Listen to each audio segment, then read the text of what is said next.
सुप्रभात बच्चों, आज हम लोग पढ़ेंगे हिंदी पाठ्य पुस्तक बसंत भाग 3 का पाठ 16 पानी की कहानी।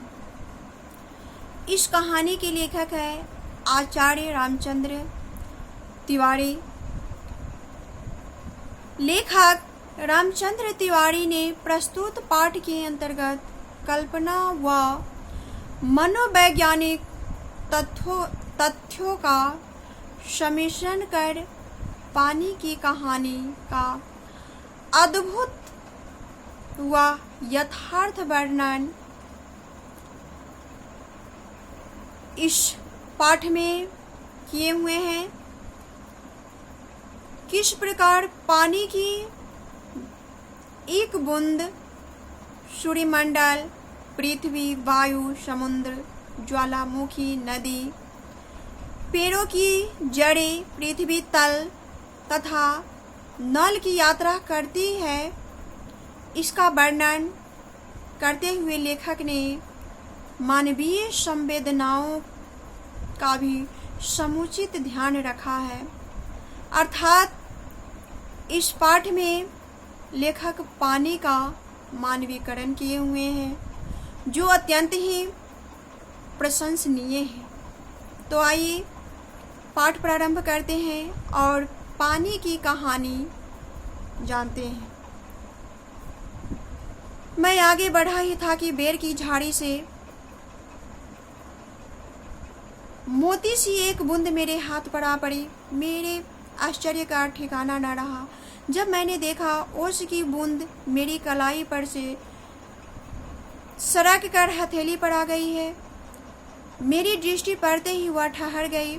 थोड़ी देर में मुझे सितारों की सी झंकार सुनाई देने लगी।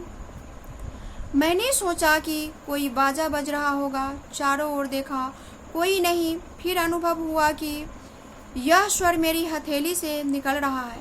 ध्यान से देखने पर मालूम हुआ कि बूंद के 2 कान हो गए हैं और वे दोनों हिल हिल कर वह स्वर उत्पन्न कर रहे हैं, मानो बोल रहे हो। उसी सुरीली आवाज में मैंने सुना, सुनो सुनो। मैं चुप था। फिर आवाज आई, सुनो सुनो। अब मुझसे रहा ना गया, मेरे मुख से निकल गया, कहो कहो। ओस की बूंदी मानो प्रसन्नता से हिली और बोली, मैं ओस हूँ, जानता हूँ। मैंने कहा, लोग मुझे पानी कहते हैं, जल भी। मालूम है मैं बेर के पेड़ से आई हूँ, झूठी। मैंने कहा और सोचा, बेर के पेड़ से क्या पानी का फवारा निकलता है?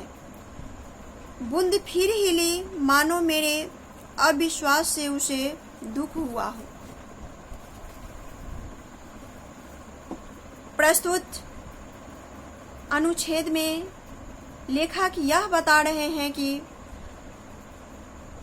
वह कुछ ही आगे बढ़ा था कि बेर की झाड़ी से पानी की एक बूंद मेरे हाथों पे आ गिरा। कुछ ही देर में वह मेरे कलाई से सड़क कर हथेली पर आ गई। लेखक की दृष्टि पड़ते ही वह हथेली पर ही ठहर गई। कुछ क्षण उपरांत लेखक को सितार सी मीठी झनकार सुनाई देने लगी। लेखक चारों ओर देखा, किंतु उसे कहीं कुछ नहीं नजर आया। कुछ ही पलों में यह अनुभव हुआ कि यह आवाज मेरी हथेली से ही निकल रहा है। ध्यान देने से देखा कि बूंद के 2 कान हो गए थे और दोनों हिल हिल कर स्वर उत्पन्न कर रहे थे, मानो कुछ बोल रहे हो, कुछ बता रहे हो। सुनो सुनो आवाज लेखक को 2 बार सुनाई दिया। अंत में विवश होकर उसने कहा, कहो कहो। आवाज सुनकर ओस की बूंद प्रसन्नता से झूम उठी और बोली, मैं ओस हूँ, मुझे जल भी कहते हैं। मैं बेर के पेड़ से आई हूँ। लेखक ने उसकी बात को नकारते हुए कहा कि बेर की पेड़ से क्या पानी का फवारा निकलता है। इस प्रकार का अविश्वास प्रकट करने की वजह से पानी की बूंदें कांप उठी। आगे का अनुच्छेद है, सुनो, मैं इस पेड़ के पास की भूमि में बहुत दिनों से इधर उधर घूम रही थी। मैं कानों में हृदय टटोलती फिरती थी कि एकाएक पकड़ी गई। कैसे? मैंने पूछा। वह जो पेड़ तुम देखते हो ना, वह ऊपर ही इतना बड़ा नहीं, पृथ्वी में भी लगभग इतनी ही बड़ा है। उनकी बड़ी जड़ें, छोटी जड़ें और जड़ों की रोएं हैं। वे रोएं बड़े निर्दयी होते हैं।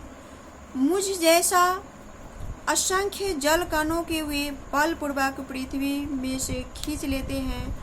कुछ को तो पेड़ एकदम से खा जाते हैं और अधिकांश को जब वे छीनकर उन्हें बाहर निकाल देते हैं। क्रोध और घृणा से उसका शरीर कांप उठा।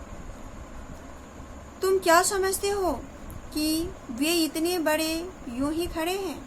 उन्हें इतना बड़ा बनाने के लिए मेरे असंख्य बंधुओं अपने प्राण नाश किए हैं। मैं बड़े ध्यान से उसकी कहानी सुन रहा था। लेखक पानी की दर्दों को बड़े ध्यान से सुन रहा था।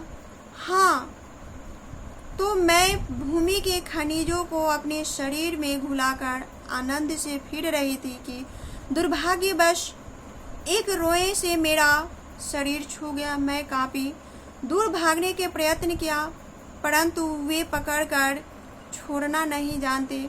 वे रोए में खींच ली गई। फिर क्या हुआ? मैंने पूछा। बड़ी उत्सुकता बढ़ चली थी। पानी की दर्दनायक कहानी सुनकर लेखक के मन में उसकी दर्द जानने की उत्सुकता हो गई थी। मैं एक कोठरी में बंद कर दी गई। थोड़ी देर बाद ऐसा जान पड़ा कि कोई मुझे पीछे से धक्का दे रहा है और कोई मानो हाथ पकड़कर आगे खींच रहा हो। मेरा एक भाई भी वहां लाया गया। उसके लिए स्थान बनाने के कारण मुझे दबाया जा रहा था। आगे एक और बूंद मेरा हाथ पकड़ ऊपर खींच रही थी। मैं उन दोनों के बीच पीस चली।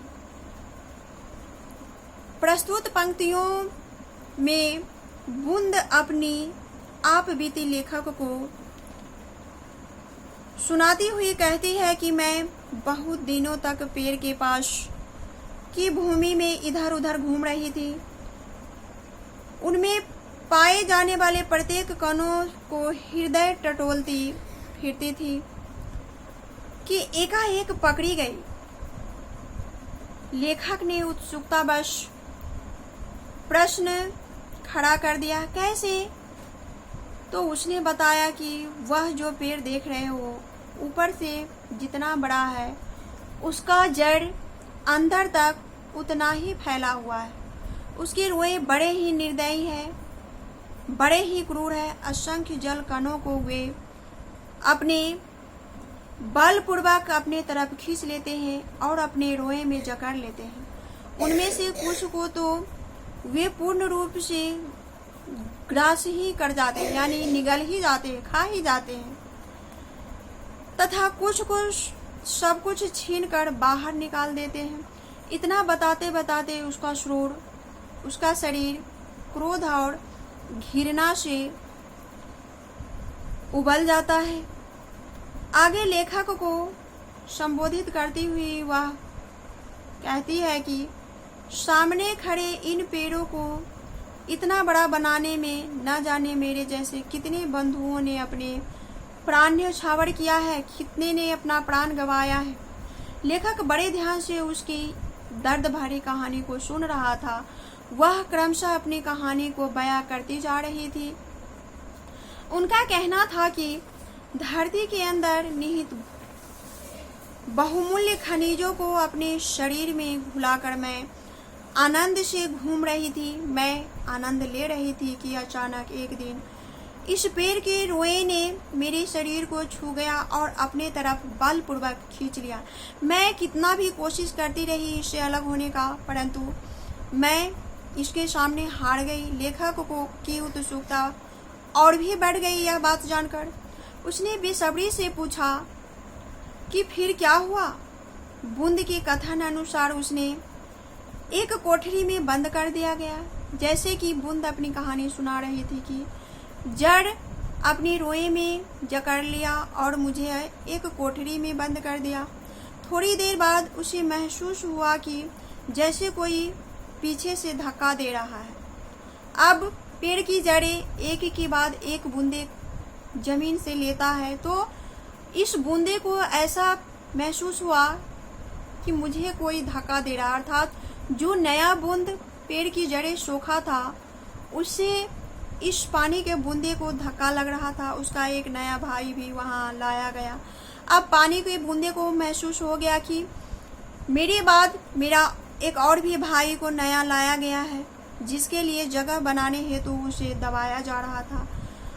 आगे एक बूंद हाथ पकड़ खड़ी खींच रही थी। इन दोनों के बीच वह क्रमशः पीछे चली जा रही थी, अर्थात जो पानी के बूंदे अपनी दर्दनायक कहानी लेखक को सुना रही है, उससे आगे भी पानी के बूंदे हैं और पीछे भी पानी के बूंदे हैं। अब वह बीच में पीस रही है, दब चुकी है। बच्चों, पानी की कहानी उसी के जुबानी